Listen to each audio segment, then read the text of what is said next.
Bitcoin Saigon meetup. Bitcoin Saigon is the oldest public community here in Vietnam around cryptocurrencies, blockchains, and all the related topics. Have been running over like events over the past 4 years by now. Had quite a few of the big names also from the cryptocurrency space. Andreas Antonopoulos, Roger Ware, Simon Dix, Tom Weiss, who was also the one who connected us recently to Tyson, the speaker of tonight. I has been legacy financial markets trader before, and was then in 2012, 2013 one of the first guys to actually put out also some educational content about how to trade these cryptocurrency markets, which certainly have their own specialties. Tonight he will share with us a bit like the biggest lessons learned over the past 6 years trading in these markets, and hopefully also will help you to avoid some of the mistakes he made. Welcome, Ty. All right, thanks guys. I got this. All right, guys. Thanks for the introduction there, Dominic. My name is Ty Zen. Tên của anh là Tài. What? Nói chưa giảng nghĩa tiếng Việt. Okay, I'll be doing this presentation. I was asked to do all this in English, but I will also interject some Vietnamese in there to help out the Vietnamese community. Thanks for having me here today, guys. This is the first time that I've done any Bitcoin or cryptocurrency talk outside the United States, and it's also the first time I'm doing it in Vietnamese. I'm Vietnamese, but I haven't been here in 40 years. And there's not too many Vietnamese people to talk to in America about Bitcoin or cryptocurrencies. Okay, so đây là lần đầu tiên mà Tài nói vụ mà vấn đề mà tiền ảo với lại Bitcoin á trong nước Việt Nam với lại ngoài nước Mỹ. Hồi đó giờ chưa nói vụ vấn đề này ngoài nước Mỹ. Okay, let's go ahead and get started here. So I'm from the U.S. Our company's in the U.S., so I have to give disclaimers to you guys. Okay, so it's a U.S. company, so I have to do this. Okay. Basically, it says I'm not a financial advisor. Don't ask me what to buy. Don't ask me what to sell, and I don't know. Okay. So I can only share with you my experience and the mistakes that I made. Okay. Đây là tại vì cái công ty của anh bên Mỹ đó.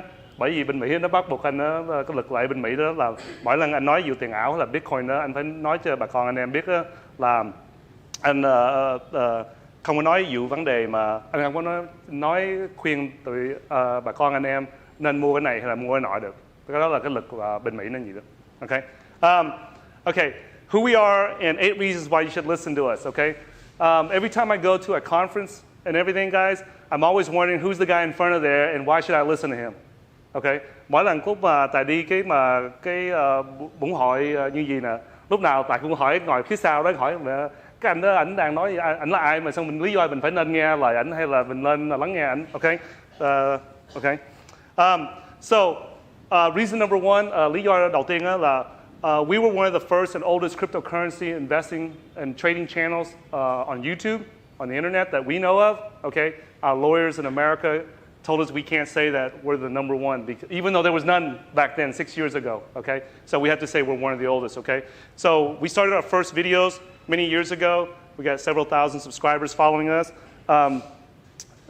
Lý do đầu tiên đó mà anh em nên nghe lời Tài đó là tại vì hồi đó là 6 năm trước đó, Tài với mấy bạn Tài đó là người đầu tiên đó để mở cái đài trên YouTube đó, nói vụ mua bán đầu tư trong tiền ảo, okay? Cái reason number two, okay, is that we were the first YouTuber to be featured in the state of Bitcoin by CoinDesk. So every year CoinDesk puts out an annual report, kind of like the State of the Union address in America, and I was the first one to be featured in that. Look at my funny face right there. Okay, so cái lý do đầu thứ nhì đó là bên mà cái hãng mà CoinDesk đó, mỗi năm nó bỏ ra cái tờ báo là cái sức khỏe của cái tiền ảo với lại Bitcoin rồi đó, xong rồi Tài là người đầu tiên mà người mà trader đầu tiên mà nó nói vụ mà trong cái mà tờ báo đó trước trong năm 2014. Okay. Cái lý do thứ ba, reason number three. Okay. Most respectful man in crypto. Xong mấy người kia trên crypto trong mà YouTuber họ cũng mà nói mà tốt vụ Tài bên mà Mỹ. Okay.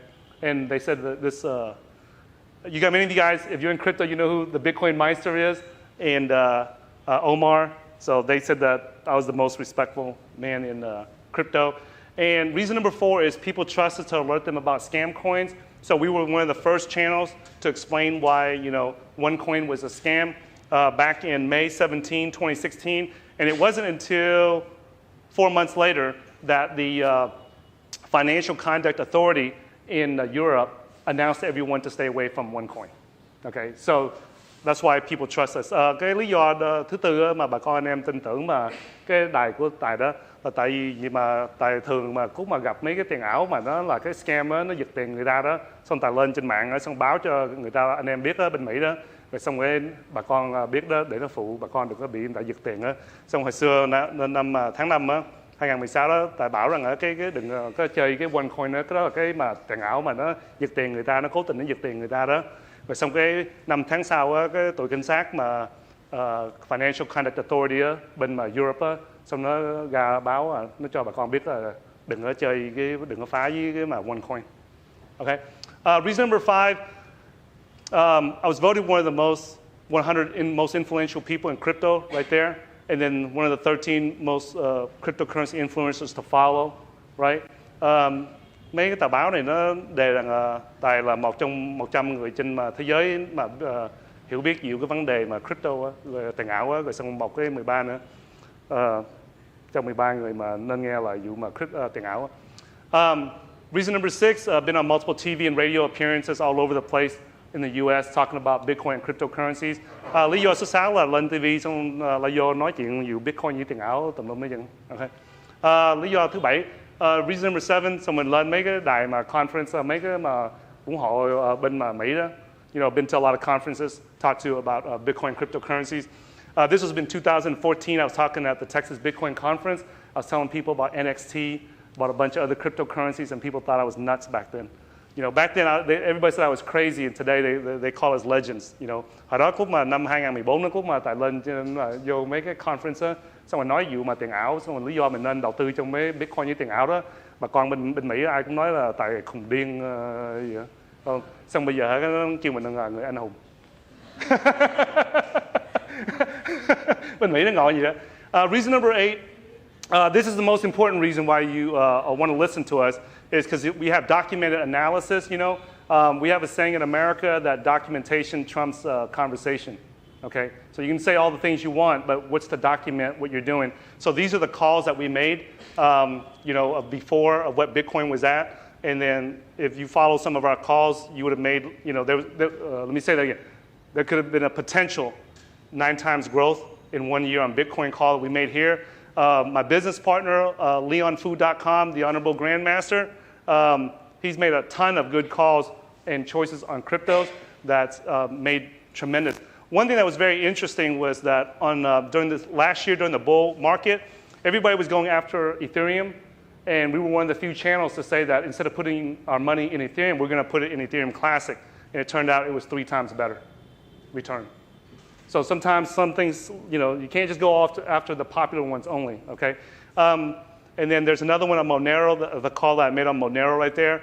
And there was a, 12x in 10 months, okay? So cái lý do số 8 này đó, cái lý do thứ 8 này là cái lý do mà rất là quan trọng nhất đó, là cái lý do mà bà con anh em nên nghe lời hay là lắng nghe tới mà Tài đó không, là trong bên Mỹ đó mình nói cái gì đó mình phải ghi xuống giấy trước, xong bà con mới tin luận, xong rồi cũng mà mỗi lần mà bạn của Tài á, với Tài đó thấy được cái cơ hội nào để mà đầu tư trong mà cái tiền ảo đó, xong rồi từ anh mà bỏ vô trong mà Twitter hết trơn, hay là bỏ vô video á, xong để cho bà con xem thử, okay? Okay. All right. Come on in, guys. Come on in. Come on in. You guys get to sit right here at the front. Right here. I'm just kidding. Go ahead. No, it's all right. Come on in. Grab a seat. Right? So I'm just going to go over some quick house rules here every time I speak in front of an audience. Right? House rule number 1, guys. This is a trading and investing meetup, and it's not a tech meetup. So don't ask me about the tech. Don't ask me about Merkle roots, private keys, any of that stuff. Our channel is dedicated to making money in cryptocurrencies. We really don't care about what the blockchain does. I mean, personally, there's things that we want the blockchain to do, but our channel is about making money in cryptocurrencies. So if you're here for, to learn what Merkle roots are or how to code in Python or something like that, this is the wrong meetup. Okay, sign up for a future one. Cái bữa hỏi bữa nay đó là Tài sẽ chú ý vô trong cái phương pháp mà mấy cái mà để mà mình đầu tư vô trong tiền ảo với Bitcoin thôi. Trên cái đài của Tài đó ít có khi nào Tài nói ngoài ra cái vấn đề mà dụ mà đầu tư trong Bitcoin với tiền ảo chẳng. Ok, nhiều người ta muốn nghe Tài nói dụ mà phương pháp để mình sản xuất cái mà blockchain hay mấy cái vấn đề đó Tài không có lo dụ mấy vấn đề, tại nó không có làm cho mình tiền được. Ok, cái lý do thứ hai không? Number 2 is do not ask me or anyone here for buy, sell, or hold advice. Okay, I'm just saying that again, okay, because we're an American company, so we have to disclose that. We're not licensed financial advisors, so we're not licensed to tell people what to buy, sell, or hold. Okay, cái công ty của Tài đó bên Mỹ đó, xong rồi bên luật pháp bên Mỹ đó, nó không có cho mình quyền đó, mình không có mà bằng giấy phép của tụi Mỹ để Tài không có quyền cho nói người ta mình nên mua cái này, nên mua bán cái nọ. Cái luật lệ bên Mỹ là gì đó. House rule number 3, do not send any bitcoins or cryptocurrencies to anyone here, including myself. Okay, that's extremely important. Okay, don't send anything to anybody. Okay, cái luật thứ ba ở đây không là bà con ở đây có hỏi mà anh em chị mà gửi cho họ mà tiền ảo hay là Bitcoin đó không, đừng có gửi. Ok, Tài hỏi cũng đừng gửi nữa. Ok, house rule number 4, right? Do not show your cryptocurrency wallet to anyone here. Okay, that's very simple. Okay, I mean some of you guys use Blockfolio, Delta, whatever app that you're using, don't show it to someone else because you can get robbed, you can get mugged, all kinds of stuff. Okay, luật thứ tư là bà con anh em ở đây đừng có nên chỉ cái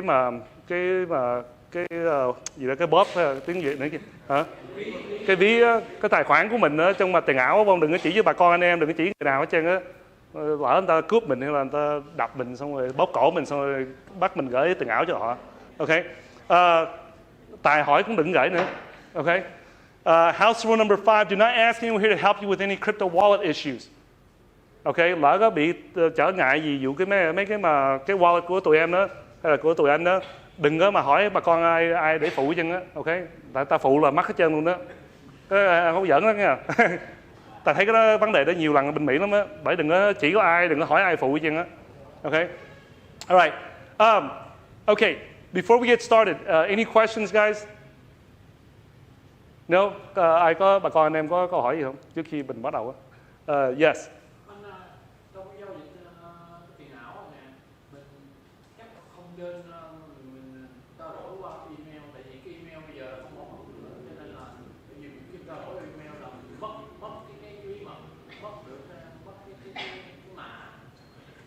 Okay. Okay, so the question he has, should we use email to use email to send Bitcoin or cryptocurrency transactions? I'm going to do more of a Q&A that goes in depth about that, but the answer is probably not. Trung bình đó mình không có dùng email, mình có dùng email đó mình dùng cái mà Proton Mail. Không thôi mình dùng cái mà mail mà Tutanota, hai cái đó nó mà tiếng gì không biết gì nữa, nó bảo vệ cái đúng rồi, nó giữ mà bí mật á, không có ai đọc được hết trơn á. Okay, so he asked if we should use emails when making cryptocurrency transactions, and my response to him is that probably not. You know, whenever possible, you want to make an in-face transaction, on Skype or anything like that. And then if you have to use email, use Proton Mail or use Tutanota because it has end-to-end encryption. So the sender and the receiver, only the sender and the receiver can read the email. While the email is traveling through the internet, if someone takes it and tries to read it, it's encrypted. So there's much more privacy. Okay. So, all right. So I'm going to share with you guys the 10 lessons learned after 6 years of cryptocurrency trading and investing in the US. Okay.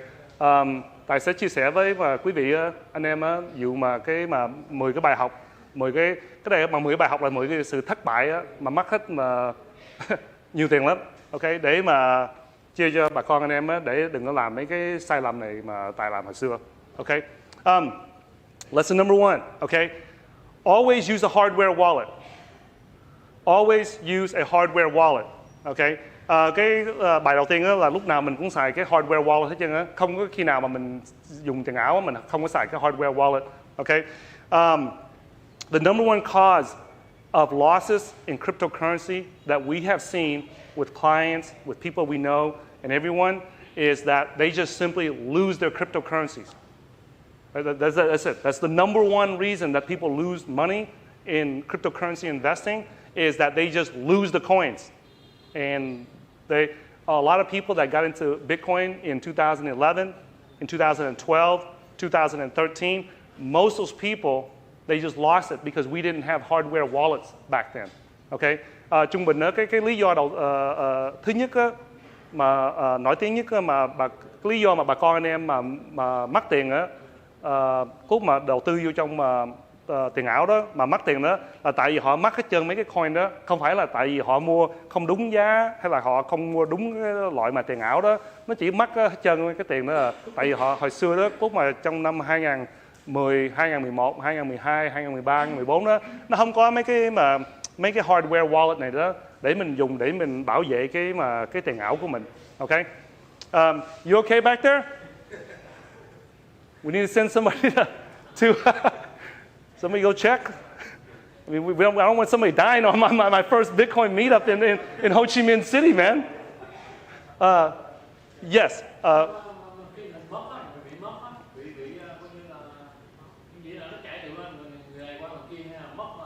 Là mình mất cái password, cái private key á, rồi xong mình không có điều khiển cái tiền ảo đó nữa.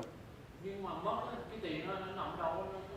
Thì nó nằm ở ngoài cái internet, cái mạng á, mà mình không có cái sự điều khiển của nó nữa, bởi mình không có không. Trừ khi mấy cái thằng mà nó hack á, nó cấp của mình á, nó vô máy tính mình nó cấp á, thì mấy thằng đó nó điều khiển được. Okay, so he asked, what did you just ask? I'm getting mixed up switching. Okay, no. He asked, so if you lose the Bitcoins and the cryptocurrencies, who has it? And I told him it's out there in the internet. It's out there in the ether. Or if the hacker, he asked also who controls it after you lose it. And I explained to him that the person, either if you lose it because you lost it, then it's out there and nobody has control of it. But if a hacker went into your computer and stole it from your computer, then that hacker has the control of your coins. Okay? So, the reason why we highly recommend that you guys use a hardware wallet is because it requires the hacker to have the hardware wallet in their hand and push the buttons both at the same time for it to work. Okay? Come on in, guys. Come on in. You guys want to grab a seat up here? We got the front row seats for all the people that came late. So, all right. So that's the reason why it's so important. If somebody from China, Korea, Iran, Iraq, or Russia or Mexico tries to steal your coins, they have to have the hardware wallet in their hand, and they have to push the buttons at the same time in order for them to take your coins. Okay? That's the reason why we highly, highly recommend using hardware wallets. Yes, sir. So what about paper wallets? No, we do not recommend paper wallets. Paper wallets is what we use in the past, but the difficulty that we've seen with clients and with customers using paper wallets, we do not recommend that. Okay? And most people, this allows you to put a pin on your thing. So even if you steal it from me, you still have to know what the pin is to access it. And that buys me time to go and move the coins over to a different wallet. Whereas if somebody breaks into your safe or into your house and they steal your paper wallet, there's no pin required. Okay? So cái câu hỏi mà anh hỏi đó là mình xài cái wallet tiếng Việt mình nó kêu là gì? Ví giấy. Vỉ hả? Ví. Ok, cái ví giấy, cái lý do mình không có xài cái ví giấy đó không? Hồi xưa đó anh em mình phải xài cái ví giấy tại vì nó chưa sản xuất ra mấy cái mà nó chưa phát minh ra mấy cái hardware wallet này. Ok, mà cái lý do mình không xài cái mà ví giấy đó là tại vì á, là bà con mà nó vô nhà mình nó ăn cắp được đó thì cái private key nó nằm ngay đó đó, rồi xong nó có thể điều khiển cái tiền ảo của mình. Còn mình xài mấy cái hardware wallet này đó, mấy thằng mà nó muốn hack mình, nó ăn cắp mình, nó phải vô đập vô nhà mình, xong nó lấy cái hardware wallet, rồi xong sau đó nó phải biết cái pin đó, xong nó mới vô được. Lúc đó nó cho mình thời gian đó để mình đi mà đổi, mình chuyển cái tiền đó qua cái wallet khác. Okay? Bởi đừng có xài cái paper wallet. Follow up on your question. There's a lot of people that's being cheap and they want to save money, so they want to use the paper wallet. Do not do that. Do not do that. These wallets cost like $100 each. Invest in the wallets. Now, under U.S. law, I can tell you to invest in the wallets because it's just a hardware device. Okay, it's not an investment. Okay, so you can buy the wallets. Okay, and we highly recommend that you do that. Okay, notice it's the only one of the few things that we recommend on this presentation. Recommend. Okay, and there are many companies out there in the hardware wallet space. We only recommend Trezor and Ledger for many technical reasons that I won't get into, but on our channel, we only recommend things that we've ran several millions of dollars through. Okay, so we don't recommend anything that we haven't ran millions of dollars through that device and make sure that it's safe. Okay, cái lý do mà tại khuyên mà bà con anh em mới xài cái Trezor với lại mà cái Ledger đó, cái hai cái hiệu đó là tại vì là Tài với hãng Tài đó, cái công ty của Tài với lại mấy người bạn của Tài đó, với mấy người khách hàng của Tài đó đã cho hết mấy triệu đô la tiền Mỹ vô trong mấy cái wallet này rồi đó, rồi xong gai vô hết mấy năm nay rồi đó, rồi xong rồi không có bị mắc đó, bởi vì chưa bị mắc, hơn là chưa bị mắc đó không, rồi xong rồi bởi vì Tài với bạn cái công ty của Tài đó mà khuyên bà con anh em xài hai cái wallet này đó nó an toàn hơn. Tài không dám khuyên bà con anh em xài mấy cái wallet khác đó, tại vì mình chưa thử được đó. Xong trên đài của Tài đó, Tài chỉ nói ví dụ mấy cái vấn đề mà Tài thử rồi đó, xong biết rồi đó, xong mới nói, chứ không có thử rồi mà chạy ra nói với bà con, xong bà con mất tiền rồi xong lại đập Tài chết mất công lắm. Ok, bây giờ Tài lớn tuổi rồi không quýnh lộn được nữa, bởi vì mà lại tự bảo vệ không được. Okay, so we're not comfortable recommending other wallets. And here's an example, guys. We said on our channel, we tweeted out for people to use the Ledger and the Trezor. And somebody said you can use that new one by John McAfee because he created the McAfee software. And, you know, to me, he's a hilarious dude in crypto. Okay, but he has the, what is that bit? Some new wallet he just came out with. And they all claimed it was unhackable, and it was hacked within like the first week or two.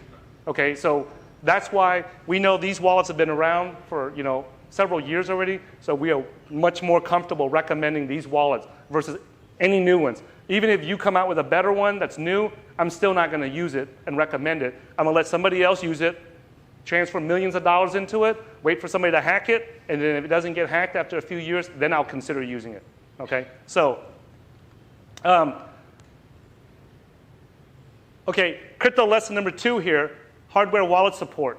It's extremely important, guys, that moving forward, starting somewhere at the beginning of this year, moving forward, we do not invest or trade coins that we cannot put on a hardware wallet. Okay, so từ đầu năm tới bây giờ đó, cái Tài chỉ nói rằng cái phe của Tài đi, với khách hàng của Tài đó, Tài không có khuyên người nào mà mua bán hay là đầu tư trong cái tiền ảo nào đó mà mình không có giữ trong cái hardware wallet được. Cái tụi nó mà nó không có bỏ tiền bạc, nó không có ghi ra cái software để mình bỏ tiền vô trong cái hardware wallet được không, là Tài với mà mấy bạn Tài hả là không có đầu tư vô trong cái tiền đó, không có trend muốn làm gì chân á. Okay, so here's the thing, guys. I want you guys to ask yourself a question, guys. You know the bull market was huge in 2017, right? And why hasn't the crypto project created hardware wallet support? You got to ask yourself, right? If they claim that they're a good project, you know, everybody out there says that they're a good blockchain project, they're going to be the next Bitcoin, they're better than Bitcoin. Okay, let me just see you write some software, a few lines of code, so that you can have hardware wallet support, submit it to the hardware wallet company so they can review it, make sure it's safe, there's no bugs in there, and then make it available to the public. How come you haven't done that already, right? For example, Bitcoin Private had wallet support in less than 6 months. They had a fork earlier this year, and in less than 6 months, they wrote code and they submitted it to Ledger hardware wallet, and then Ledger reviews it, and then they put it back and they make it available to the public. I talked to the CTO of Ledger the average cost of adding a coin to the Ledger hardware wallet is somewhere around 60 to 80,000 US dollars. Okay, you know, the time that it takes to write the few lines of code, audit the code, test the code, and make sure that there's no viruses, no bugs in it, and that it's safe, right? That's the average cost. So if you guys are wondering, like, why don't they just create hardware wallet support as quickly as they, you know, fast? It's because it costs money and it takes time for the developers to make it so it's safe for everyone. So what Bitcoin Private did was they went and wrote the code. So if the cryptocurrency project writes the code, then they can submit it to the hardware wallet tech team, and then they can review it and update it where it's necessary, and then that speeds up the process, and it reduces their costs from $60,000 to $80,000 to a lot less. So they're basically reviewing the code instead of writing the code. Okay, so just keep that in mind, all right? The other thing, too, is that why aren't they concerned about the user's tokens? So think about it, right? We all know that people are trying to hack everyone in crypto, right? So why aren't they taking the time out? These projects raise $5, $10, $20, $50, $100 million. Why don't they set aside $50,000 or $100,000 to write the code, submit it to Ledger, so that they can have hardware wallet support? So you have to ask them, like, hey, if they're not doing it, they don't care about the users. Right? Because think about this, if you guys raise $10 million and it costs about $60,000 to $80,000 to get hardware wallet support, wouldn't you guys invest in it? If you raise $10 million, you probably have the coins that you need to protect yourself. So why aren't you doing that to protect your project and your users? Okay, so anybody that doesn't have hardware wallet support right now, right, we don't even bother looking at it. Okay, so this is important, so I got to go over it in Vietnamese for the people in here, okay? Từ đầu tiên năm nay tới bây giờ đó, bên Tài đó không có đầu tư hay là không có nhìn tới cái tiền ảo nào đó mà nó không có mà hardware wallet. Tiếng Mỹ nó kêu mà hardware wallet support đó, là cái tiền ảo mình giữ trong mấy cái hardware wallet này được, không?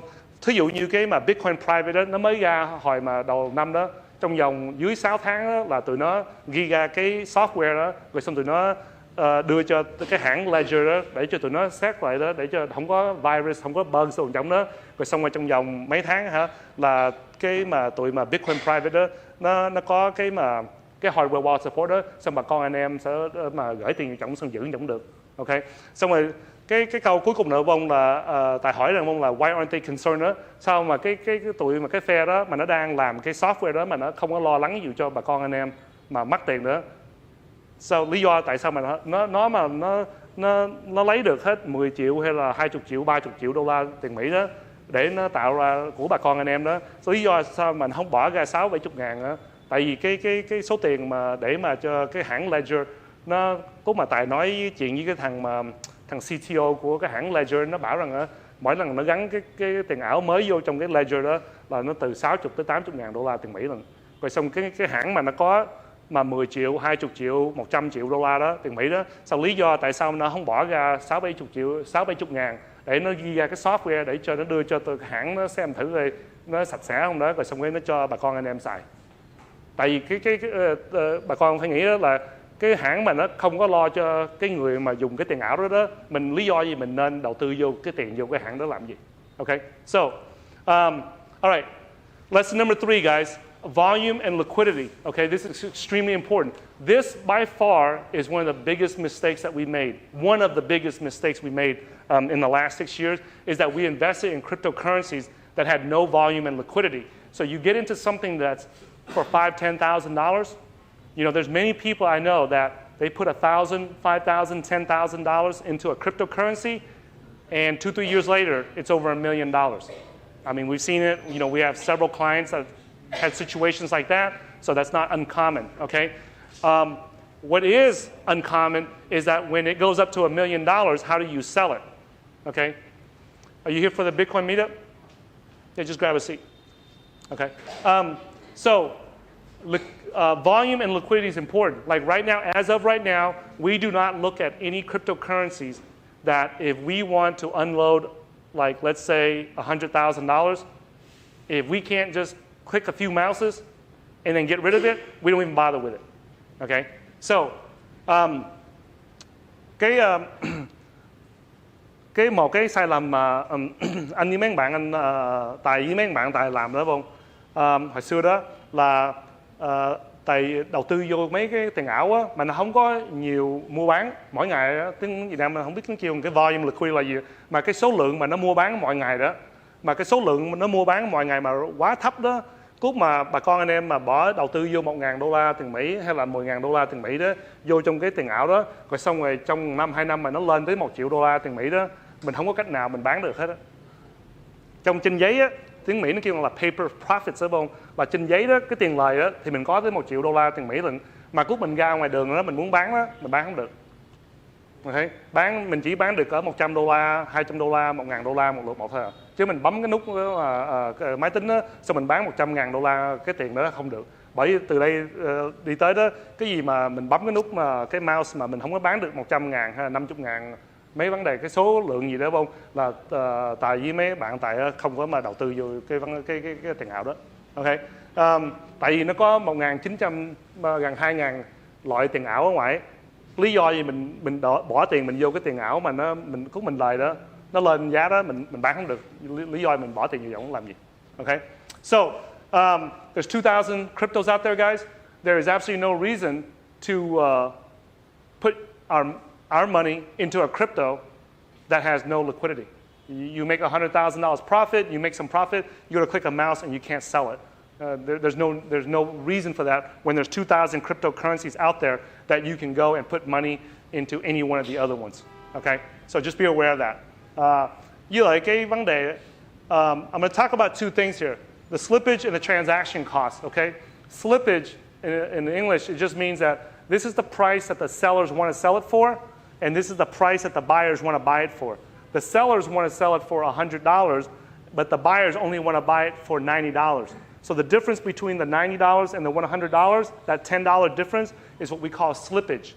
Okay, so in English we would say like, hey, you know, if I say like, hey, I got slipped $10 on this trade, or I got slipped $10 on this transaction, that means that whatever price that I wanted to buy it or sell it at, I got it at a price that was $10 different from what my eyes saw and to what the reality was when I finished the transaction. Okay, so the reason why the slippage, well, let me explain this in Vietnamese real quick. Cái chữ mà slippage ở tiếng Mỹ đó là cái ý nghĩa đó là mình muốn bán cái gì đi, cái bà con muốn bán cái tiền ảo đó hay là cái món đồ gì đó cho $100 đi, rồi xong cái bà con mà muốn mua đó, họ chỉ muốn mua cho $90 thôi à. Thì cái khác biệt mà từ $100 tới $90 là cái 10 đồng mà khác biệt đó, cái đó là tiếng Mỹ nó kêu một cái slippage đó. Như thí dụ như Tài mà nói rằng đó là hey, Tài mà mới đầu tư vô trong cái tiền ảo này á, xong Tài bị mà slip hết $10 đó không, thì bà con biết đó là cái giá mà Tài muốn mua đó so với cái giá mà Tài bán, hay là cái giá mà Tài muốn bán đó so với cái giá mà Tài mua đó, nó khác biệt nhau tới $10 lận. Thì tiếng Việt đó thì mình có thể nói là cái giá khác biệt là 10 đồng phải không? Mà trong cái ngành mà mua bán mà trong cái ngành mà trading á, thì cái danh từ mà nó dùng là slippage đó. Okay. Okay. So I'm going to use numbers, guys. Okay, to illustrate this. Okay, if at the peak, whenever we wanted to sell 100,000 to $1 million US dollars with a Bitcoin or Ethereum, the slippage or the transaction cost is typically about 1 to 3%. You know, and whenever we make that transaction, we always go with 3% just to be on the safe side. Okay, and then so that means that if I want to sell $100,000 worth of profits of Bitcoin and Ethereum, right? The profit I actually get when I'm done selling it may be only $97,000. Okay, now on $1 million, it doesn't seem like a lot. $3,000 does not seem like a lot. Okay, but on $1 million, you only get $970,000. Okay, come on in, guys. Come on in. Come on in. Grab a seat. Okay. So cái slippage này đó nó rất là quan trọng. Mình đầu tư vô trong tiền ảo đó, mình phải hiểu biết cái vấn đề cái slippage này là nó rất là quan trọng đó. Là tại vì á, thí dụ như mình lời được $100,000 đi, ok, mình lời được $100,000 đó, cốt mà trên giấy tờ đó, cái tiếng Mỹ nó kêu cái paper profits đó, cái giấy nó là tiền lời trong giấy đó, thì nó có 100.000, mà thiệt tình đó cốt mình bán xong rồi cái mình đổi ra tiền Mỹ đó, nó chỉ được có 97.000 rồi xong bà con ở đây đó từ tiền Mỹ đó mình mà cần mà đổi ra tiền Việt đó, tiền đồng nữa phải không, thì phải mất thêm cỡ 2-3% nữa. Bởi vì trên giấy đó thì nó đề rằng đó là mình lời được bao nhiêu đây, mà cái thực tế đó lúc mình lấy được cái tiền lời được mình xài được đó thì nó ít hơn, nó rất ít hơn. Mà $3,000 trong $100,000 đó thì mình thấy đó, mình không có nghĩ rằng cái số tiền đó nó rất là nhiều. Tại vì bà con anh em á, bỏ vô 5.000, 10.000 xong bây giờ nó lên được tới 100.000 tiền lời rồi đó. Mình mừng quá, mình nghĩ $3,000 nhầm nhò gì, phải không? Nó muốn cái mà tụi nó muốn lấy 3.000 thì lấy đi. Xong mình lấy được 97.000 tiền lời, đúng không? Mà thực sự đó, của mình lấy lời được $1 triệu mà tiền Mỹ đó, đúng không? Mình bắt hết $30,000. Cái đó là thường nữa. Mỗi lần mình bán mà $1 triệu đó, đúng không? Mình chỉ lấy được mình lấy được 970.000 là mình hên lắm rồi đó. Okay.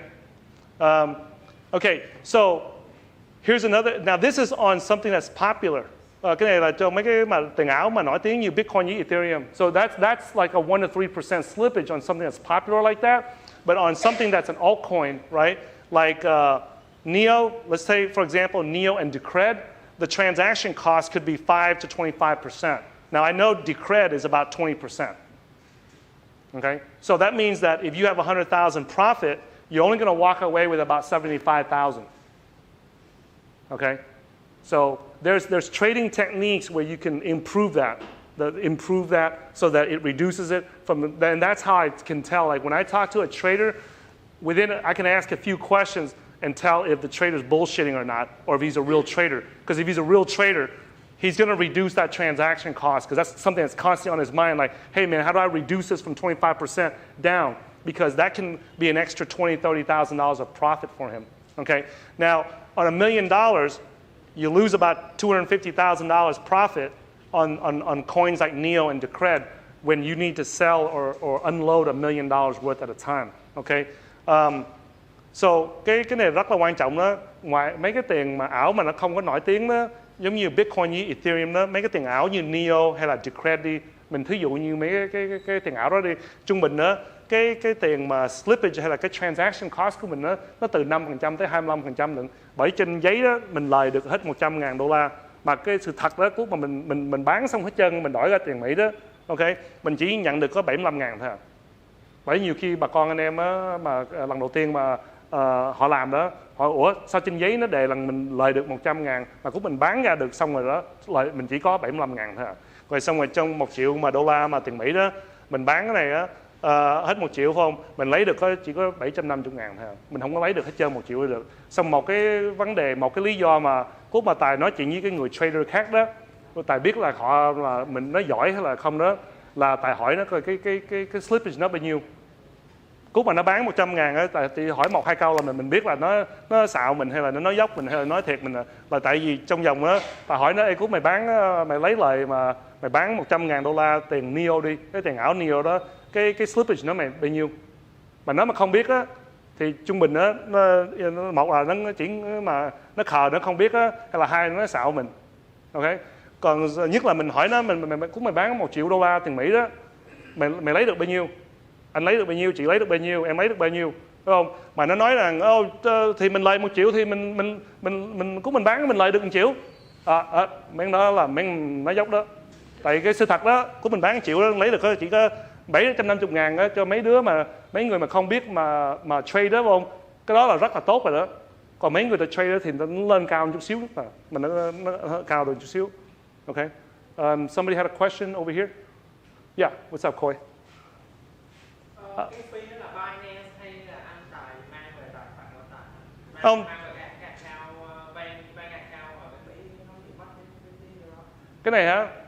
So the Phí Binance, right? No, that's not. Okay. So he asked the question, when I say that there's a 25% transaction cost, he's asking me, is that the transaction fee? Because like Binance and most of the exchanges, they charge a 1/4% transaction fee. And that's not what I'm talking about. What I'm talking about is that on paper, let's say that you see the price, right? The price is here. The current price of the coin that you're trading is here. And on paper, it shows that you have $100,000 profit. But when you actually go to sell all of it, you actually only get about, 97,000. Well, in the case of Neo Decred, Like in other words, if you click the mouse right now, you just load up your order and you say, hey, I want to sell $100,000 worth of Decred, and you click the mouse, right? 25% of it's going to be gone. You're only going to get about 75% of what you see on paper. Okay? Now, if you guys, some of you guys look confused and you're like, what is he talking about? Okay? When the first time that you do it, you'll learn very quick what I'm talking about. You'll learn, like, where the hell did my $25,000 just go? And you'll like, hey, man, that dude Tai Zen, he was talking about that rainy day in Ho Chi Minh City, you know, at the hub, you know. He said something, man. I got to watch that video again. Okay? Cái câu hỏi mà Khôi hỏi sau lưng đó là Khôi hỏi rằng cái 25% cái tiền mà chi phí đó là ở đâu nó ra đó. Tại vì mấy cái exchange đó như Binance, như Coinbase, mấy cái exchange nổi tiếng mà lớn đó, nó chặn mình chỉ có 1/4% thôi à. Để cú mình mua bán đó. Cú mà các em mua mà $100, bán $100, $200, $300 đó, nó 1/4% đó, mình không có thấy được, mình không có để ý được. Mà cú mình bấm vô, mình thí dụ như mình có $100,000 tiền mà NEO hay là Decred, mình bấm một cái đó, mình trên giấy đó, thì nó lời 100,000, mà mình bấm ra cái cú mình nó bán xong hết trơn đó, mình chỉ còn có 75,000 thôi. Đó là cái vấn đề mà anh nói đó. Okay. Any other questions? Yes. What's the difference between slippage and spread? The spread, yeah, the spread between the buy and sell is the spread is what you see. Like something is listed for $100. The seller is selling it for $100, and the buyer says, "Nah, I want to buy for 90." So the spread between that, if I say, "Hey, what's the difference? Hey, what's the spread on that on NEO?" and you would respond back and you said it's a $10 spread. The slippage happens after you actually do it. Slippage is the volume that you have. Well, no, the slippage is what happens after the transaction is complete. So after you make the sale or the buy transaction, when it's completed, what is the final outcome?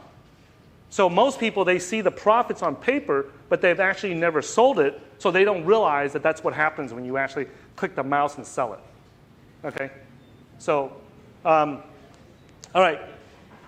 Okay, bài học thứ tư á, là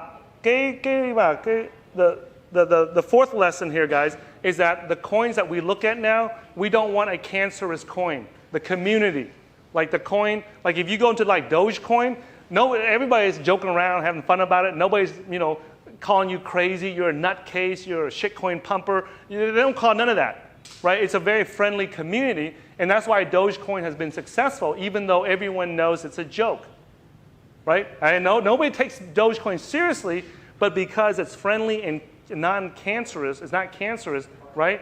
People get into it, okay? Cái bài học thứ tư đó là mình cũng mà tụi anh cũng mà Tài với mấy bạn Tài á, đầu tư vô trong mà cái tiền ảo đó. Tài muốn kiếm rằng cái tiền ảo mà mấy cái người mà liên hệ với cái tiền ảo đó, nó không có mà tầm bậy tầm bạ, nó không có mấy người xấu đó. Là thí dụ như mình có câu hỏi gì nó không trả lời, như ê mày ngu quá sao mày hỏi mấy câu hỏi gì đó, mấy người như vậy đó mà họ vô trong cái cộng đồng đó, mình không có muốn bỏ tiền vô cái cộng đồng đó. Tại vì mình muốn bỏ tiền vô cái cộng đồng á, tụi anh thích bỏ tiền vô cái cộng đồng á mà mình hỏi có câu hỏi gì đó hay mình cần phụ gì đó, bà con anh em chịu trong cái cộng đồng đó nó chịu phụ mình, ok? Bởi vì cái lý do là cái tiền ảo mà như cái Dogecoin đó, tiền con chó đó, không? Ai bà con bên Mỹ cũng biết là cái đó là chỉ dẫn chơi thôi, cái đó phải tiền thiệt đâu, mà ai người ta cũng bỏ tiền vô trọng hết trơn á. Tại vì cái lý do là tại vì á cái cộng đồng nó rất là hiền lành á, ai vô nó dẫn chơi nó cười nhau thôi. Okay, so that's why I like it, okay, so if they're not friendly to new users, I really don't want to put money into it, okay, because the coin goes up in price based on the community that it builds around it, okay. So that's lesson number 4, okay. Lesson number 5 here, right, is that they understand professional software engineering, okay? Now, I'm going to explain this because a lot of people are not aware of this. Pretty much like all the software that we use today, it's centralized somewhere, okay? And it's what's called a client server, okay? Now, I said earlier that I was not going to talk about tech here, okay? So I'm feeling guilty here because I'm talking about tech now, okay? But this is a very important concept, okay? The software we use today has a primary server somewhere. So we use Facebook, we use Google. They have massive server farms, okay? Right here. And then everybody connects to that server, okay? Everybody connects to Facebook, everybody connects to YouTube, everybody connects to Google, all right? On the blockchain technology, there's no centralized servers. There's hundreds and thousands of servers everywhere. So it's not based on a client-server model anymore. It's based on a peer-to-peer, client-to-client model, okay? So that's extremely difficult to build. It is not easy, okay? You know, cars are easy to build, okay? Building a rocket that goes to the moon, that's not easy to build, okay? Building a rocket that goes to Mars, that's not easy to build. So if somebody comes along and says, oh, that's easy. Yeah, we just weld some metal together, put some gasoline in it, and we go to Mars. Well, you know they're full of BS. They're full of crap because that's not easy to do, okay? So whenever you guys, whenever we look to invest into a token or a project, we always ask ourselves, do the guys that write the software, do they understand how software is built, right? Because usually we want to invest into projects where the software developers are professional software engineers. They're not guys that play video games on their mom's couch, in their mom's basement, and then now they're writing, a multi-billion-dollar software project. That's not the reality, guys. The reality is they don't know how to do that. Okay, that's just the reality. Okay, and they understand how to scale software to millions of users. Okay, the cost to have like 1 million users use your software, it doesn't matter what kind of software it is, right? Is usually about $5 to $7 to $8 million to $10 million.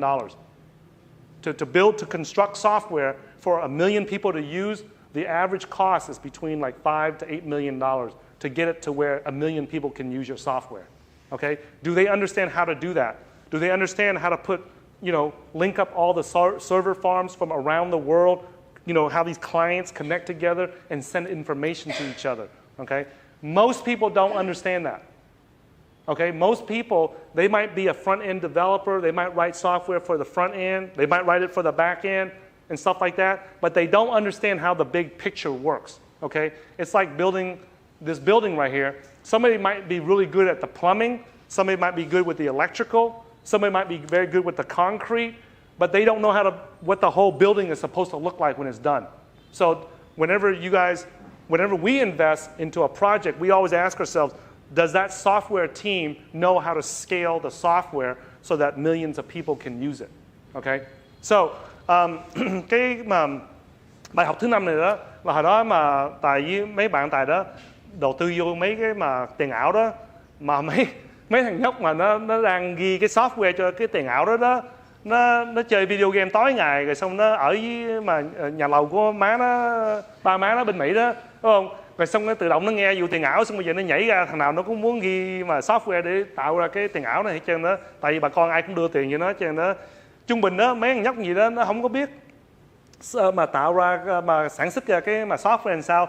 Tại vì hết trơn gần 100% cái mà software mà mình đang mà xài liền bây giờ đó, như Google, Facebook đó, nó có một cái máy tính ở đây, rồi xong bà con đó, mọi người ở trong đây đó gắn cái máy tính của mà bà con anh em nó gắn vô cái máy tính của tụi mà Google hay là Facebook hay là YouTube, là nó đứng tránh chỗ bọc này nè. Rồi xong cái mình xài mà mấy cái mà máy tính của mình gắn vô cái mà máy tính lớn của nó.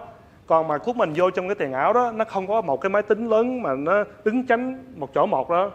Rồi xong rồi bà con anh em gắn máy tính vô, nó connect vô, phải không? Mỗi trong cái blockchain đó là mỗi người, cái máy tính của mọi người đó là mình phải mà trao đổi mà thông tin nhau đó.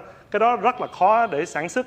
Trung bình đó mình sản xuất mà software thường thôi là như Google software mà mình để cho 1 triệu người để dùng được đó. Trung bình cái giá để mà mình sản xuất ra cái software đó là dựa từ 5 triệu tới 8 triệu, có thể 9 triệu, 10 triệu đô la tiền Mỹ đó. Mình mới sản xuất ra được cái software mà 1 triệu người ta dùng được.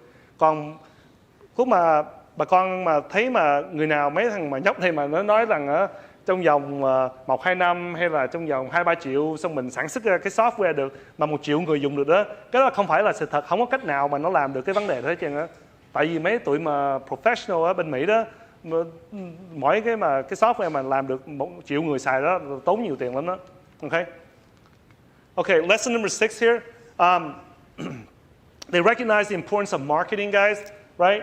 The success of any product or service is its ability to market and sell, okay? Don't be fooled by the folks who don't understand business and entrepreneurship and about sales and marketing, because they all believe that, hey, you know, we got good technology and everyone's going to use it, and that is not true, okay? I come from a sales and an entrepreneurship background. I used to work in sales for many years, okay? And I can tell you that I don't care what kind of business that you're in, what kind of product or service that you have, if you don't have a good sales team, you ain't going nowhere, okay? You got to have a good sales team in order to push your products and sell your products and services out there into the world, okay? If you don't, no one's going to buy it, okay? In America, there's a lot of products and services that are really good, and many of you guys may not even know about it because there's nobody out here selling it over here, okay? Now, there's products like, you know, like Herbalife. I'm sure many of you guys, if you're into crypto, you've heard somebody talk about Herbalife. What's the other multi-level marketing stuff that they sell over here? Okay, they do a pretty good job of selling it over here, but they don't do a good job of selling in America because nobody pays attention to that stuff. Okay, so it's all in sales. If you notice, all the airplanes that we use around the world, they're all made, you know, most of them are made by Boeing because they got a good sales team. Many of you guys are using the Mac computer. It's because they got a good sales team. Many of you guys use the iPhone. It's because they got a good sales team and they're pushing their products out to people, okay? Cryptocurrency is no different, guys.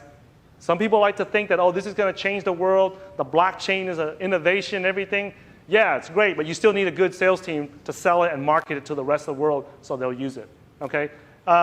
Một cái vấn đề mà sai lầm số 6 nè là Tài làm hồi xưa đó là Tài đầu tư vô mấy cái tiền ảo á, mà nó không có biết vụ mà bán hàng, nó không biết vụ mà bán dịch vụ hay là cái gì chứ á.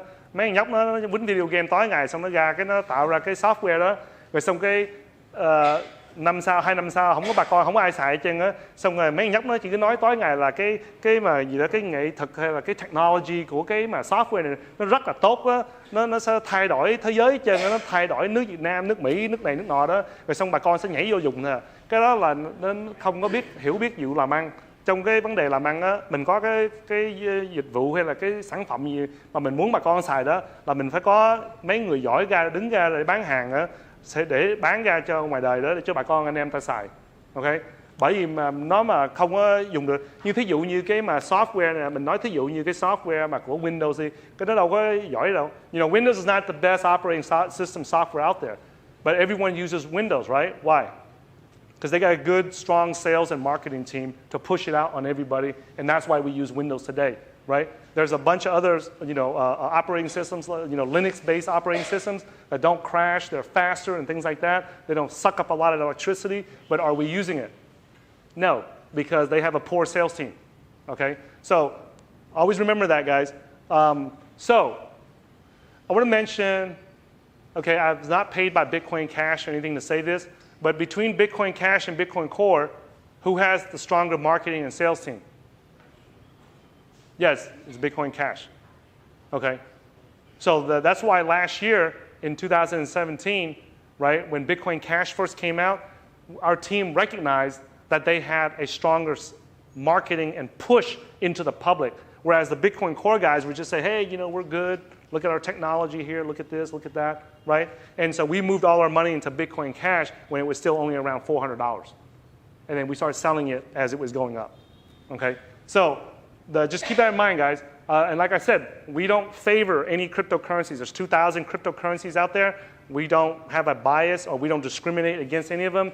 We are a trading and investing channel, so we focus on, hey, how do we make money from this coin? Oh, there's an opportunity over here. Let's move our money over here. Let's make money over here. So that's what we do. We you know, now if the technology succeeds, great. But when it comes to trading and investing, we don't discriminate against any of them. Okay. Number 7 is do not sell short. Right? I lost so many Bitcoins selling short. Do not sell short. Okay. When I was trading stocks, futures, forex, oil, gold, I was selling short like crazy. Selling short means that you make money when the price goes down. Do not try to make money when the price is falling, okay? Because the infrastructure and the technology for you to borrow money, right, and sell short is not there. It's not mature enough. No, they haven't built the technology yet for us to do that safely, okay? Like they do in the stock market, the Forex market, and the commodities market. So do not do that. The other thing too is that the margin amounts are unregulated and not safe. Like in the US, when you trade stocks, right? The reason why I keep going back to the US, guys, is because the US has the strongest and the hardest financial regulations and laws. So if a project is following the US laws, right? We like that because it's a lot safer. Because they have the hardest, the most strict, the toughest financial laws in the world, okay? So in America, when you put up $1 to buy stocks like Apple stocks or Microsoft, right? Every dollar that you put up, they let you control $4. So if I want to control $100,000 worth of Apple stocks, then what I do is I put up 25,000 US dollars. Okay? So that's just how the law works in the US. Now, for currencies, for every dollar that I put up, they let me control $50. Okay? So if I put up $10,000, they let me control like $500,000 worth of currencies in the Forex market. Now, in the crypto, if they're doing it correctly, if the exchange is trying to be honest, they will follow the same laws. They'll have it no more than 1 to 50, okay, or 50 to 1, okay? And we have exchanges out there where they give people 200 to 1, 500 to 1, or whatever it is that you want, okay?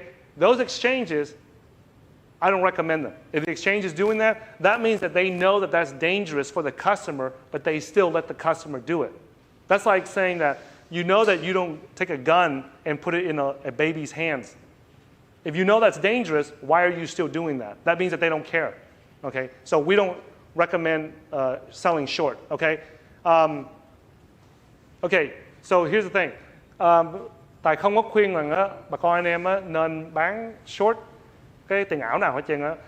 Mình bán short mà trong cái cổ phiếu hay tiền mà forex đồ á, hay là tiền dầu hay là tiền vàng đồ, mình bán vàng, mình bán dầu hay là bán bắp hay là bán mà sữa đậu nành hay là mấy vấn đề đó trên mạng đó không?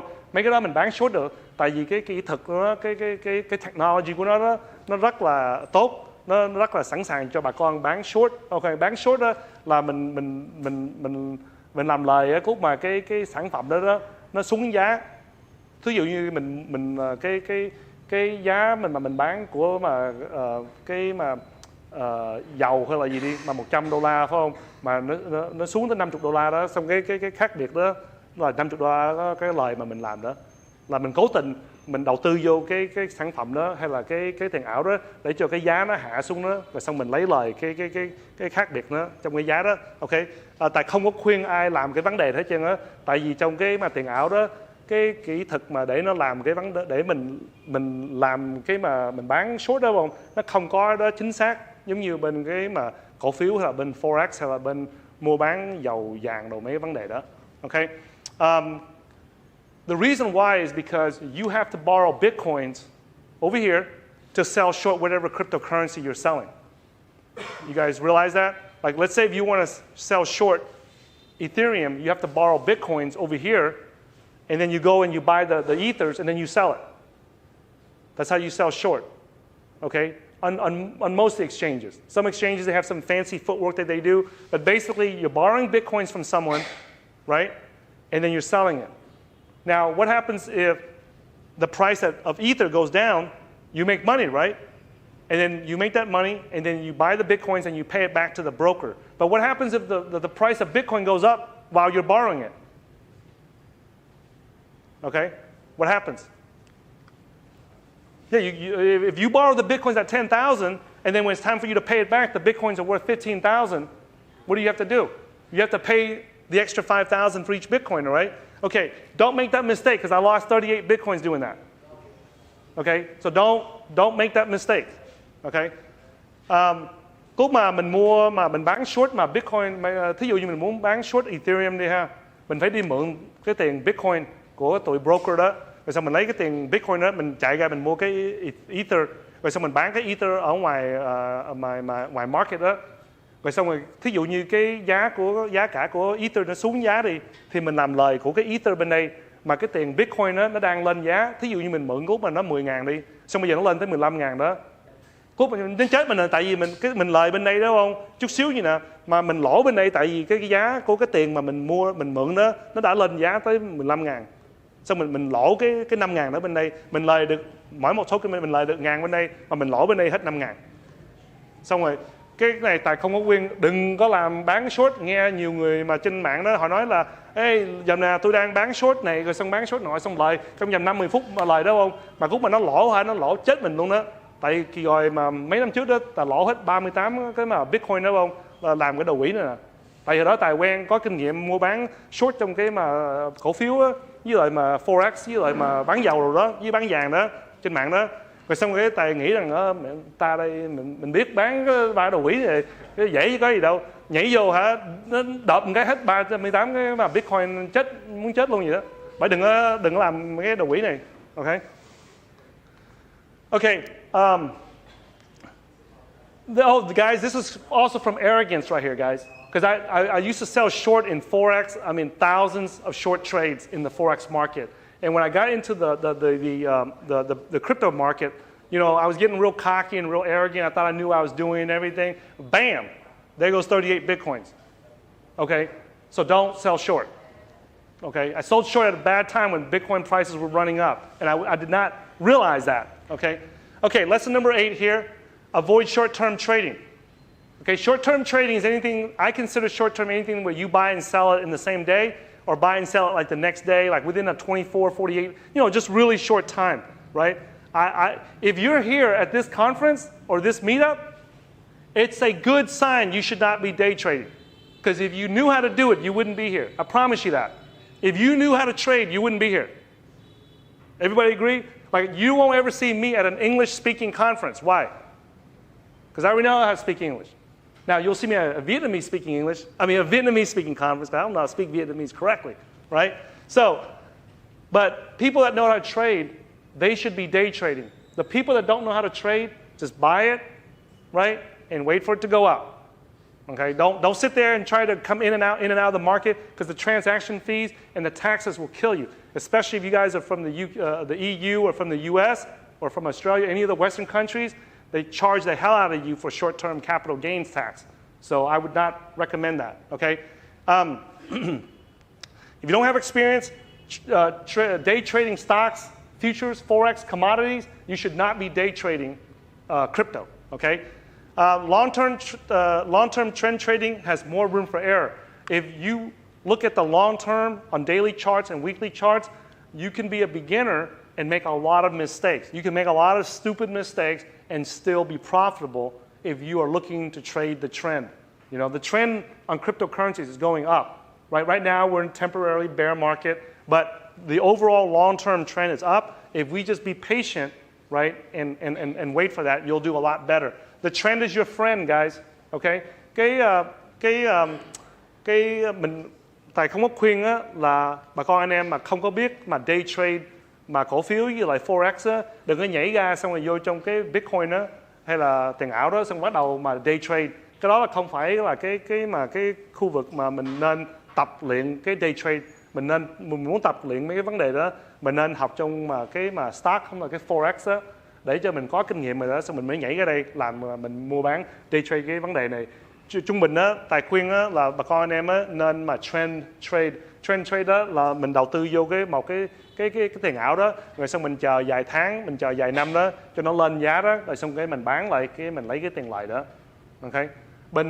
Với lại mà bà con anh em mà đang nghe cái video này đó mà ở bên nước Mỹ hay là bên mà Europe hay là bên nước Úc hay là bên Canada đó, mình đừng có nên mà day trade cái vấn đề này, tại vì bên bển nó mỗi lần mình làm cái trade đó, chính phủ nó chạc thế mình cho cái mà nó kêu bằng cái short term capital gains tax đó, nó chạc tới mà 20% lận. Không, mỗi lần mình mua bán gì đó, nó chạc 2%, 20%, rồi xong mình không làm thế đúng đó, nó chạc mình có thể là mình mà làm một năm mà hơn mà 300-400 ngàn đô la một năm đó, nó có thể chạc mình tới 32, 35, 37% lận, tùy theo. Và mình làm mà hơn mà 500 ngàn một năm đó, nó chạc mình tới 37%, rồi xong mình tính thêm 3.8% của ông tổng thống Obama đó, mình phải trả cái đó vô, tính nó vô nữa hết 41% rồi.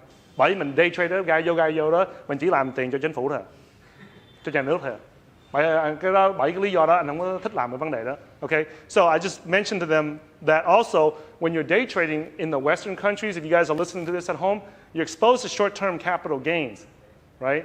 And so you could be taxed at anywhere, 25%, 28%. If you're in the high income bracket, you're making $300,000-$400,000 a year, you're going to be taxed at 32, 35%. And that's not worth it. And then if you're making over $500,000 a year day trading, right, then if you're going to be paying the 37% short-term capital gains tax, right, they're going to treat it as income. They're going to treat it as ordinary income in some places, depending upon how you set up your tax structure and your business entity and your trading entity. And now you're ending up paying 37% for it, plus the 3.8% Obama tax. And then if you're in California, you got to add another 13% tax on that. Với lại nhất là bà con bên Cali mà đang nghe cái video này đó, mình phải cộng thêm cái 13% tiền thuế bên mà cái tiểu bang Cali nữa. Cái đó là hết 55% rồi. Vậy là mỗi $1 mình làm đó, chính phủ nhà nước nó lấy hết 55% rồi, 55 cent rồi. Cái đó mình nên làm cái vấn đề để làm gì? Okay, alright. So tài khuyên đó là mình chỉ mua thấp rồi xong mình chờ nó lên cao đó trong vòng vài tháng, vài năm đó, rồi xong cái mình bán xong lấy lời. Okay. Lesson number 9 here. Okay. We do not recommend more than like 30 to 40 coins in your portfolio.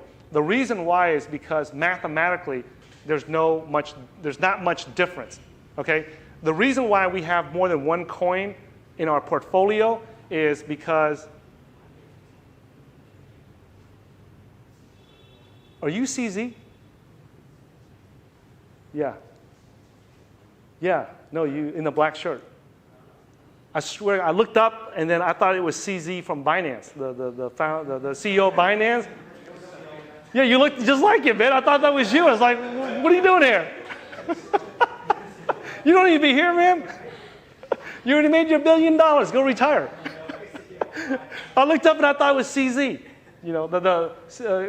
Lúc mà tại nhìn lên tưởng là cái ông mà CZ, ông mà CEO của hãng mà Binance á, ông đã làm hết bạc tỷ đô la tiền Mỹ, ông ở đây học hỏi đầu tư làm gì nữa. Okay, so okay, sorry about that, man. I didn't mean to put you on the spot, man. Okay, so the reason why we only want like 30 to 40 cryptos, we don't want like 50. I see some people have like 60, 70 cryptos in their portfolio. Here's the reason why. If we have one coin in our portfolio, right, there's a 50-50 chance that you make money and there's a 50-50 chance you don't make money, correct? Mình có một cái tiền ảo trong cái tài khoản của mình đó, thì nó có 50% là mình làm tiền được, 50% mình không có làm tiền được, mình không có lời được, phải không? Now, if we have two coins in our portfolio, we do the math, which is 50-50 times 50-50 for the second coin, and now the odds that we're going to be profitable is cut down to losing everything is down to 25%. You guys follow me on the math? Okay, so before, if you only have one coin, there's a 50% chance that you lose everything, right? But if you have two coins in a portfolio, now the risk is reduced down to 25% that you lose everything. Because one coin, you lose everything on one coin, but on the other coin, you might make money and you might be profitable. Okay? Của mình bỏ hai cái tiền ảo vô trong cái tài khoản của mình đó, phải không? Là cái đầu tiên đó, nó có thể lên giá được, nó có thể xuống giá được, có thể là mình mất tiền trong cái này, mà cái kia đó, cái tiền ảo kia đó nó có thể là mình làm lời được, bởi vì nó hạ cái risk của mình xuống đó tới chỉ còn có 25% là mình sẽ mất hết tiền của mình. Ok, bởi vì lý do mình làm hay đó. Rồi sau mình gắn vô 3 cái coin đó hay 4 cái coin đó thì cái risk của mình nó xuống mà xung quanh cỡ 20, 30 cái coin đó, cái risk nó quá nhỏ, nó chỉ có dưới 1% đó. Ok, nó khác biệt chỉ có dưới 1% đó, mình không có nên tốn thời giờ làm cái vấn đề nữa. Mình không cần mà đi học hỏi, mình đi mà mình học thêm để mình gắn thêm một cái coin nữa vô trong cái tài khoản của mình. Ok, so when you add, the more coins you add, it goes from a 50% chance that you're going to lose everything down to a 25%, down to 12.5% when you have 3 coins in a portfolio, down to 6.25% chance of losing everything when you're down to 4 coins in your portfolio, right? When you have 4 in there. And somewhere around like, as we add more, that percentage, the chance that you lose everything goes smaller and smaller. And there's going to be a point where it's only like less than 1%. So if you add another coin to it, the chance of it becoming like you're going to lose your whole portfolio and go to 0 are very slim. So there's really no point in spending the time and the money and wasting your time trying to figure it out. Okay? So, all right, last one right here, guys. This is a huge lesson for us, okay?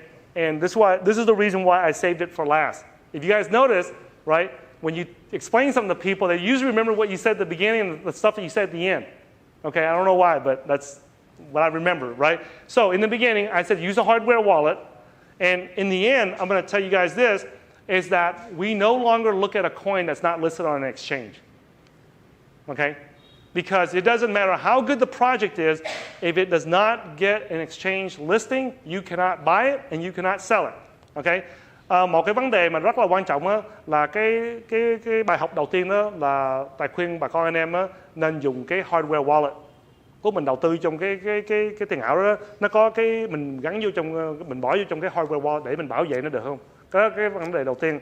Rồi cái vấn đề nữa rất là quan trọng y chang như vậy đó không, là cái tiền ảo đó nó có listed trong cái exchange hay là không để mình mua bán được. Tại vì mình mua cái tiền ảo đó mà nó lời đi, trong giấy đó, nó lời được, mà mình ra ngoài đời đó mình bán đó, cho bà con đó không được, cũng như không thôi à.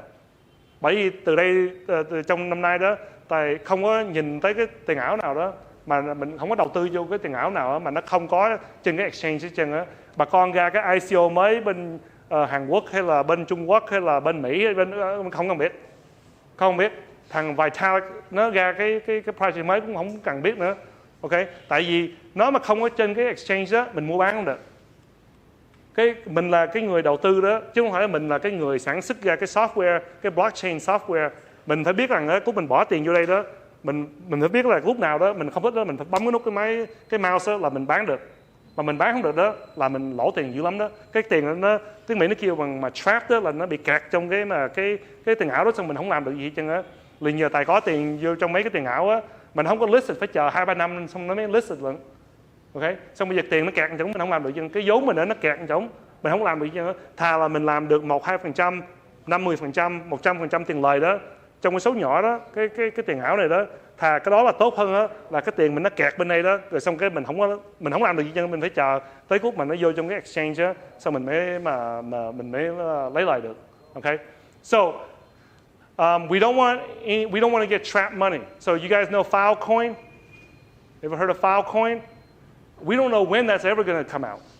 They're not scammers or nothing like that, but we don't know when in the world they're ever going to get out. We invested into we got into the Props project and got some of their tokens, and we have to wait for over a year. Okay, nothing wrong with it, but the money is trapped. And if we're here to make money, guys, don't lose sight of that. Okay, we're here to lose money. I mean, we're here to make money, not lose money. We're here to make money. We want our money. We have access to our money. If we don't like something, we want to move it over here. Okay, somebody raise their hand. Yeah. Yeah, I was going to ask, like, is there a certain exchanges you don't target? Because there's a fair few different exchanges now that. Okay, so. So.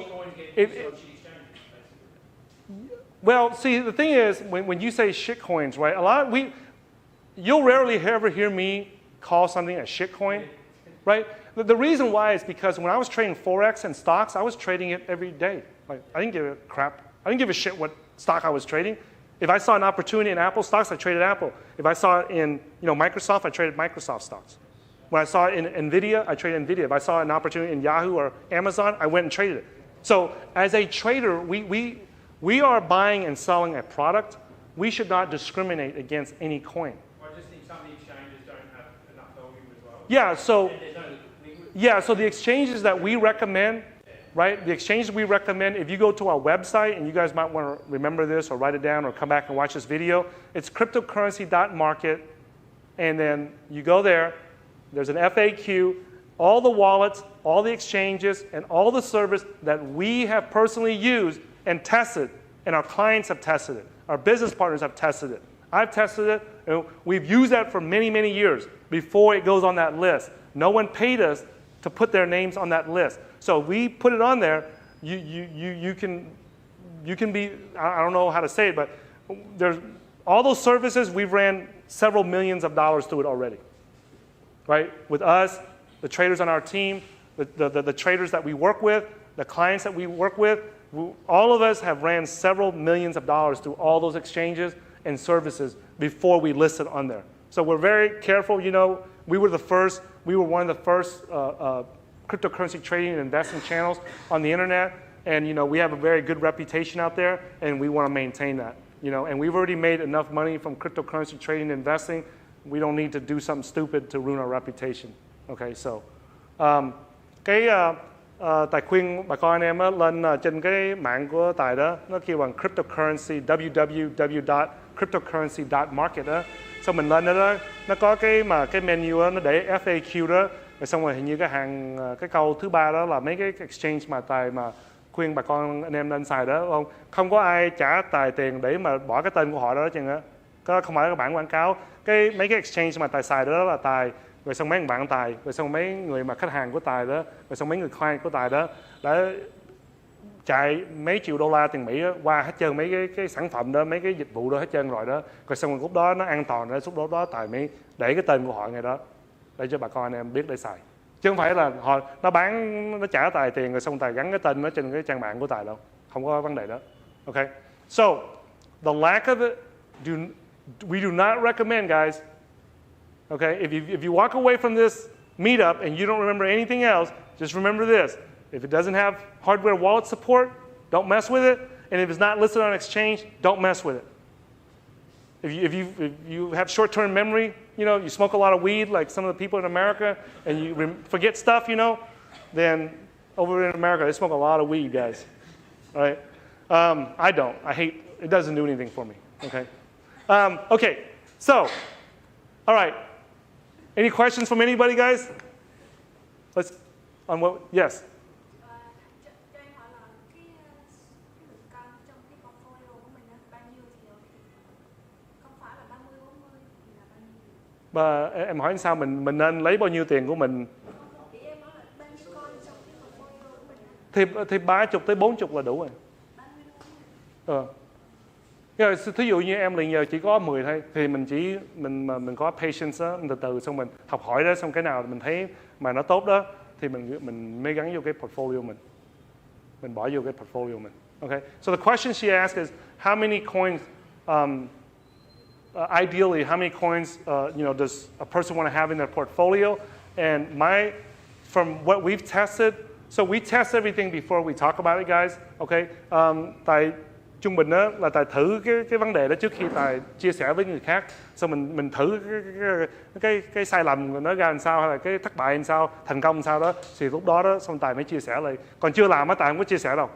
Ok, nhớ nha, cái gì mà Tài nói đó không, là Tài đã làm hay với mấy bạn Tài với lại khách hàng của Tài đó đã làm rồi đó, xong lúc đó mới chia sẻ với bà con anh em. Còn mà chưa làm đó không bao giờ mà Tài mà mở miệng ra để nói đâu. Tại vì mấy luật sư bên Mỹ đó, nó rất là nó kỹ lưỡng vụ đó. Tài nói gì mà xong rồi nó hỏi giấy chứng minh đâu, chỉ chứng minh coi mày nói mày làm này phải không, đâu chứng minh đây, mày nói mày bán declare, mày nói mày mất hết 38 bitcoin đâu chứng minh đây.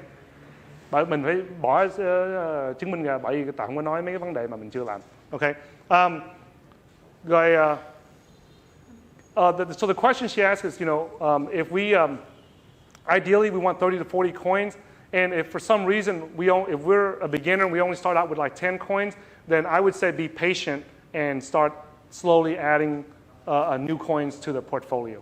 Okay, so don't hey, Ty said that you need 30 coins and run out there and just buy the first 30 coins on the list. Okay, so any questions? Yes.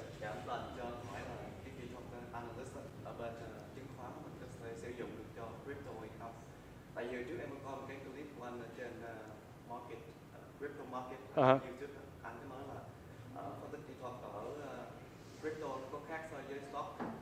Vậy thì cái điểm khác nhau là nào? Okay, so the question he asked is, what is? He said that in one of the videos I mentioned that trading cryptocurrency is different from trading stocks, right? It's not the same, okay? And the difference is that the stock market is mature. Like it's very, very mature. The technology to buy and sell stocks is very, very mature. Okay? The only thing that's missing from the stock market is the confirmation, like the settlement, the clearing and settlement. And that's too technical, but the clearing and settlement, how long it takes for them to clear and settle a transaction, that takes a long time, and that can be improved on with the blockchain technology. But everything else about the stock market, the Forex market, the oil, the commodities market, it's very, very mature. Like there's thousands of eyeballs checking to make sure there's, the police and everybody, they're checking that every day to make sure that everybody's playing by the rules. Nobody's trying to cheat nobody, so they're watching it very carefully in America, okay? But in the crypto market, the technology to sell short is not there. All the rules and the regulations is not there. Like I see a lot of transactions, fake trades. In most of the exchanges outside the US, I see tons of fake trading. That means that the exchange is buying and selling to make it look like they're a busy exchange, but the reality is they're not. And the people that don't know how to trade, they don't see that, right?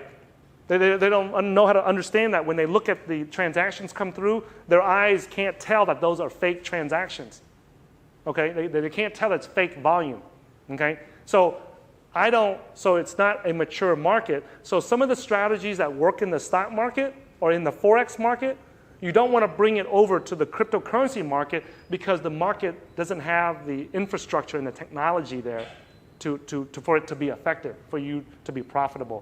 Thì cái câu hỏi mà em hỏi đó là cái khác biệt giữa cái mà mình mua bán cổ phiếu á, với lại mua bán mà tiền ảo nó khác nhau là làm sao đó, phải không? Cái khác biệt mà lớn nhất á, là trong cái mình mua bán cổ phiếu hay dầu mỡ hay là vàng đồ đó, phải không? Thì mấy cái vấn đề đó bên Mỹ đó nó có nhiều tụi cảnh sát đó, nó xem nhà nước đồ đó, nó coi, nó xem kỹ lắm, là nó không cho người nào chơi ăn gian hết trơn á. Rồi xong mình vô đó mình đầu tư vô cái vấn đề mua bán cổ phiếu đó, nó rất là an toàn hơn. Mà em mà không có biết á thì dĩ nhiên em sẽ mất tiền, đúng không? Mà thí dụ như em biết đi thì cái market đó nó rất là an toàn hơn là mấy người khác, ok? Bởi vì em nên là nhiều cái phương pháp mà nó làm cho mình có lời trong cổ phiếu đó, lúc mình chuyển nó qua bên cái mà tiền ảo đó, nó không có lời được, nó không có hành động, nó không có thành công được, là tại vì mấy cái kỹ thuật mà nó dùng trong cái mà mua bán cổ phiếu đó, nó dùng qua bên đây không, nó chưa cắt xong, nó chưa tạo ra xong. Lúc mà nó tạo ra xong rồi đó, xong bà con anh em xài được rồi đó, thì lúc đó mình mới mà dùng cái vấn đề đó, ok? Let me get his question first, and I'll get yours. Yes. Okay. Do you then publish which exchanges? Yes. If you go to our website at www.cryptocurrency.market, where it says FAQ, because that's a very common question that we get all the time. People are always asking is, hey, what exchange do you use? What wallets do you use? So we put it there, and I mentioned to everyone in Vietnamese that before we list something on there, we have already, used it in millions of dollars of transactions through those exchanges, with us, our team, our clients, and close people that we know, and we feel that it's safe for us to be able to list it on there and recommend to people. And, it's not paid advertising is what I'm saying, okay? So, yes, your question? Yeah, so it's just about measuring liquidity.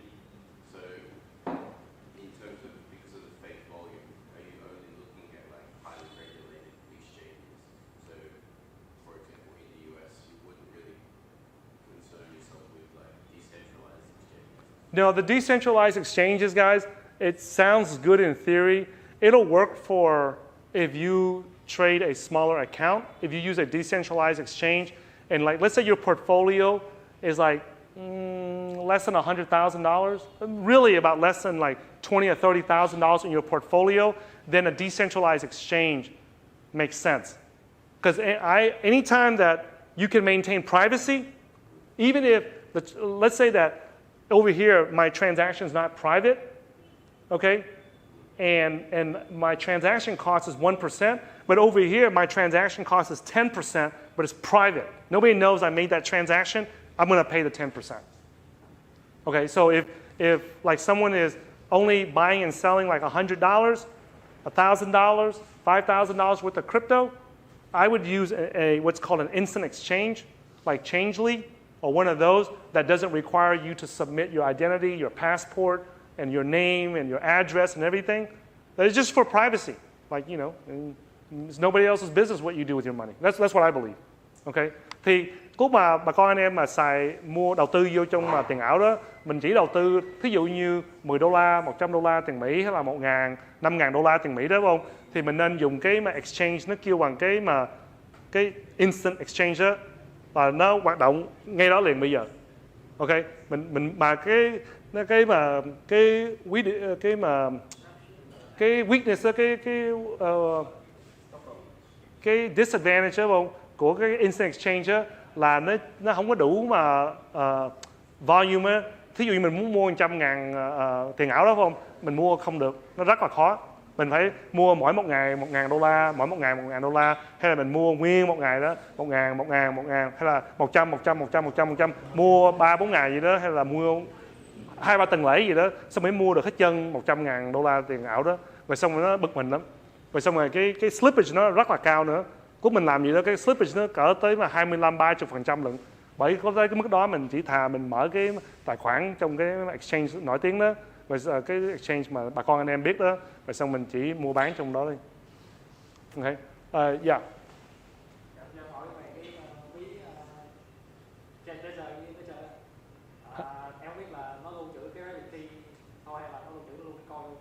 Cái sao cái Trezor đó hả? Làm sao? Nó chỉ lưu trữ write key thôi, hay là nó lưu trữ luôn cả cái coin. Okay, so Nếu như mình mắc, như bị cháy nổ là bị hư hỏng, bị mất. Okay, câu hỏi đó tốt đó. Cảm ơn em hỏi cái câu hỏi đó. So the question he's asking is that does the hardware wallet store the coins and the private keys? Okay, so the way that the blockchain works, okay, is that the coins are on the blockchain, it's on the internet. So whenever the private key is like a key to the door, and that gives you the ability to control what the coins are doing out in the internet. So the coins, even though we say that we store the coins on the hardware wallet, the coins are not really on the hardware wallet. What the hardware wallet is storing is the actual key, right, that we have. So imagine if you take your motorcycle keys or your car keys and you put it in the hardware wallet and you lock it with a password. So that you have to open up the password to take the key out and use it. So the coins are out there, right? And it's not really inside the hardware wallet. What's inside is really just it protects your ability to control the coins. Thì cái câu hỏi em hỏi đó là mấy cái coin đó, nó không phải là nó giữ trong cái đó, nó giữ trong ở trên mạng đó. Rồi xong cuối mình có cái hardware wallet đó, nó giữ cái chìa khóa cho mình đó, để mình mở cái cửa ra, để mình điều khiển cái tiền ảo của mình đó, nó đi từ cái tài khoản này qua cái tài khoản này qua tài khoản đó. Chứ nó thiệt tình đó, cái tiền mà cái coin đó, nó không phải nằm trong cái hardware wallet, nó nằm ở trong cái trên mạng đó. Rồi xong mình điều khiển được. Ok, bởi vì cũng mà mình bảo vệ cái mình có cái hardware wallet đó, và mình bảo vệ cái phương pháp mà để mình điều khiển cái coin nó đi đâu từ tài khoản này qua tài khoản khác. Okay, so that's a good question. Any other questions? Yes. How long do you typically hold a position for? Okay, so that's a good question. Nó hỏi rằng mình trung bình đó, mình cầm cái tiền ảo đó, anh cầm cái tiền ảo đó bao lâu? 1 tháng, 2 tháng, 1 năm, 10 năm. Okay, so it depends how long. This is a common question we get, like when do you sell?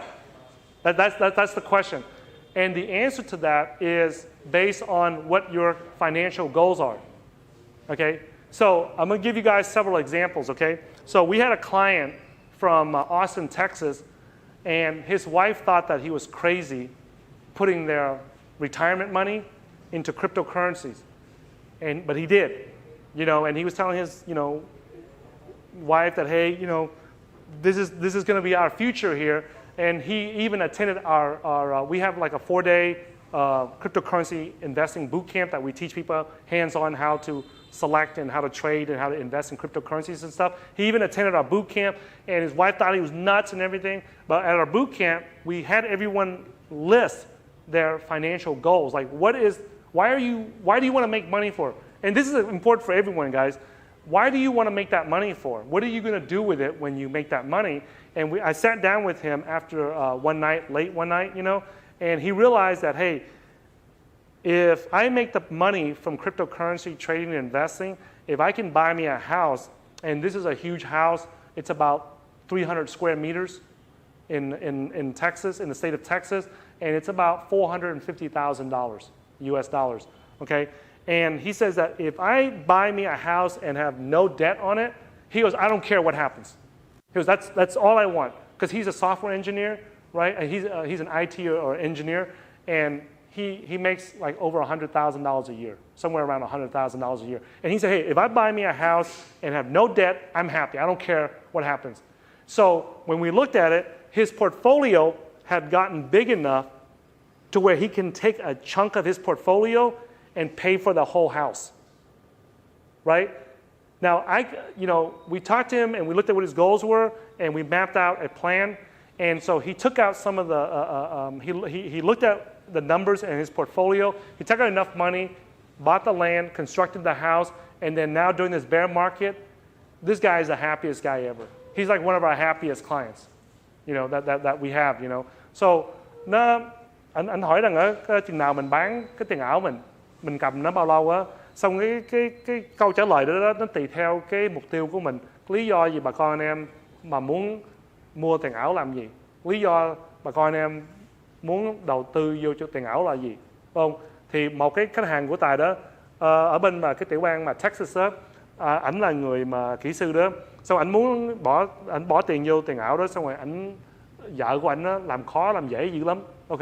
Bên Mỹ thì người đàn bà nó khác hơn người đàn bà bên đây. Bệnh đàn bà nó làm khó làm dễ mình dữ lắm chứ không phải như bên đây. Nó không có hiền lành. Hả? Không, anh thấy anh này rất là hiền lành hơn bên kia. Gái bên nó dữ lắm. Ok, xong rồi vợ nó làm khó làm dễ đó, rồi xong rồi ảnh Tài ngồi xuống với ảnh đó, tại ảnh vô cái chương trình mà cryptocurrency investing bootcamp của Tài đó, xong rồi Tài với ảnh ngồi xuống đó, xong ảnh bảo rằng á, mà ảnh mà đầu tư trong tiền vô tiền ảo đó, mà ảnh mà có đủ tiền á để mua cắt được cái nhà đó, nó cỡ 450.000 cho 300 mét vuông á trong cái tiểu bang Texas đó, là ảnh rất là vui mừng á, ảnh không cần biết là lời thêm hay không lời thêm, không cần biết, miễn sao mà làm đủ để mua được cái nhà đó rồi xong, ok. Rồi xong rồi năm ngoái đó, lúc mà cái market nó chạy lên đó, anh nhắn anh đó, bông hey, nên xem lại cái plan đó, đúng không? Mình tạo ra đó, rồi xong rồi mình đủ tiền đó, bông thì nên tính dụ cái nhà cửa rồi đó, rồi xong anh lấy hết 450.000 đó, xong rồi đủ anh lấy hơn một chút để đủ trả tiền thuế cho chính phủ đó, rồi xong 450.000 kia bỏ vô đầu tư vô, xong cắt cái nhà đó, rồi xong bây giờ cái market nó xuống 80-90% á, anh không có lo lắng cái gì cho anh mừng chết mồ luôn á, anh gọi Tài hoài, xong rồi cảm ơn Tài vụ mà tạo ra cái chương trình đó cho ảnh để anh hiểu biết đó, ok. So yeah, Khôi. In bear market, what should we do right now? Okay. Trong cái liền giờ cái market nó đang nó xuống đó, mình nên làm cái vấn đề gì? Okay. So here's the thing, guys. We buy when the market's crashing and everything's on sale, and then we sell when it starts going back up. Okay. So that's our game plan. So right now, like everything is on sale, right? That's what we look at it. And when it's on sale, what do? Like, let's put it this way: if all these properties here in Ho Chi Minh City, if something happened to where, if you met somebody that the property is worth $1 million, and maybe they need to sell it because of an emergency or whatever in their family, and they sell it for $800,000 or $700,000, and you had the money to buy it, you'd probably jump on it and buy it right away because it's on sale, right? Well, in the crypto market, it's no different. When things are on sale, we buy. And then when things go up, we sell it. Like, we don't wait for the top, okay? Like, people say that, they think that okay? I hope these guys don't get mad at me, but I don't know what they have on here. So this is something that's very common, guys, that people try to do. And I want to tell you guys this so that you guys know, okay? from somebody that's trading all the time in the markets, okay? So when the market goes up like this, right?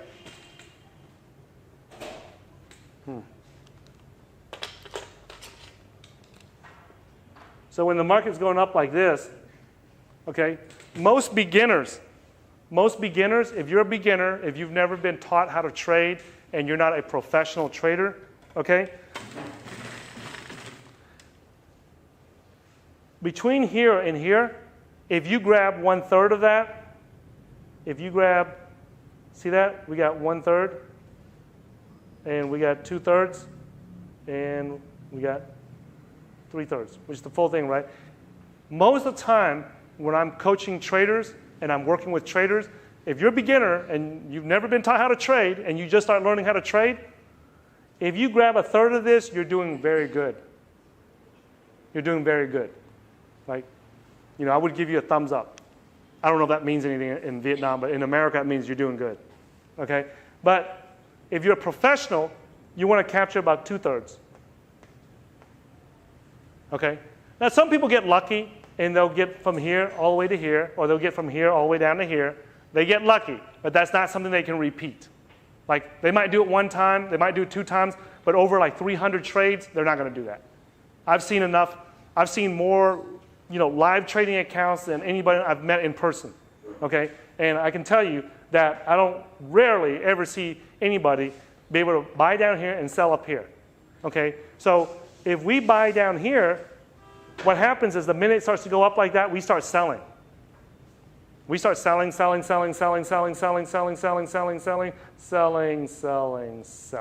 Then we stop the selling. Okay? So we don't wait to get up here. Because what happens when it's up here? Think about this, guys. If you want to sell something, right, what does everybody else? If you're selling something, what do you need? Buyers. What's everybody doing right here? Yeah. So you're selling, and everybody's trying to sell too. You know that, what is that called?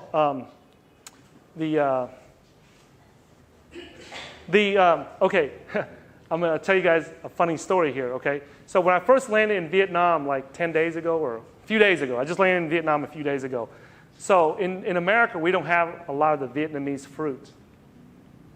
I know you guys eat it every day here. You see it everywhere on the streets. But in America, they don't have a lot of it.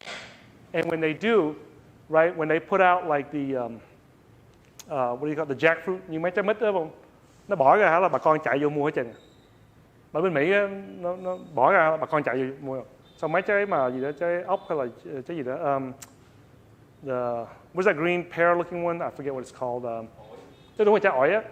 Nó bỏ ra là bà con vô, boom, mua ngay hết trơn này. Bên Mỹ á. Bởi vì mình lợi trễ một chút hả là rồi không có. Xong phải chờ tháng sau hay là tuần sau thì mình gặp được á, thì có cơ hội mình mua được. Okay? So, when I landed, I came out of the airport, I was just bebopping down the street. Right? And I see the lady selling the fruit, right? So I walk over there, and I see, man, she got jackfruit, she got, you know, dragon fruit, she got all kinds of fruit, you know, a durian, and then she got the pear-looking one. Oh, yeah? Man, I said, let me try some of that. I got the video up. You guys seen it. You guys seen the video I put up. Man, I started eating it, I started buying it and everything, right?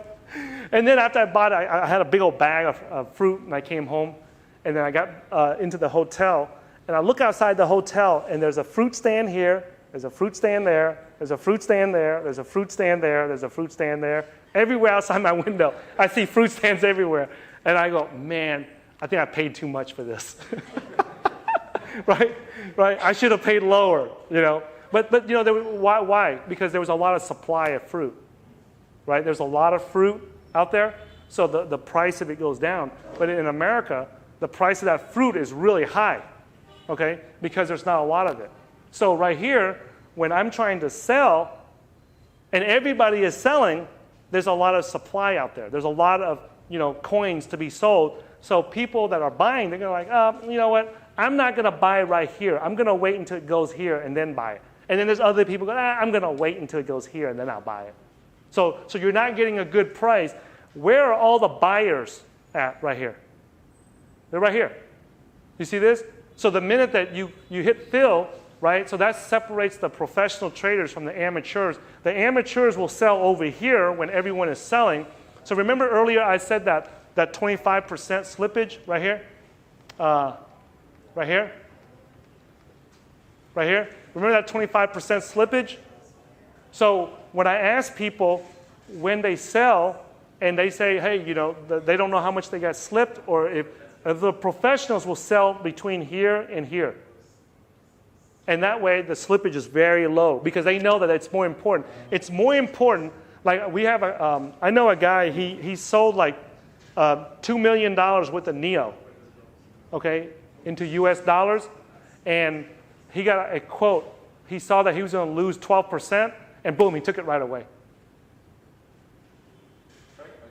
Okay, so he had 2 million, right? 2 million US dollars in profits on NEO. And he wanted to sell that, and he looked at it, he called around and got good prices, but he was going to lose 12%. And he took that right away. He didn't hesitate because he knew that he'd rather lose 12%, so that means that he walks away, right? And 12%, he loses about minus $240,000 USD to make that transaction. But it was okay, right? Now, I looked at him, and then he was selling it like right here, somewhere right here. The next day, right, if he waited one more day, it would have went down to here, and he would have lost more.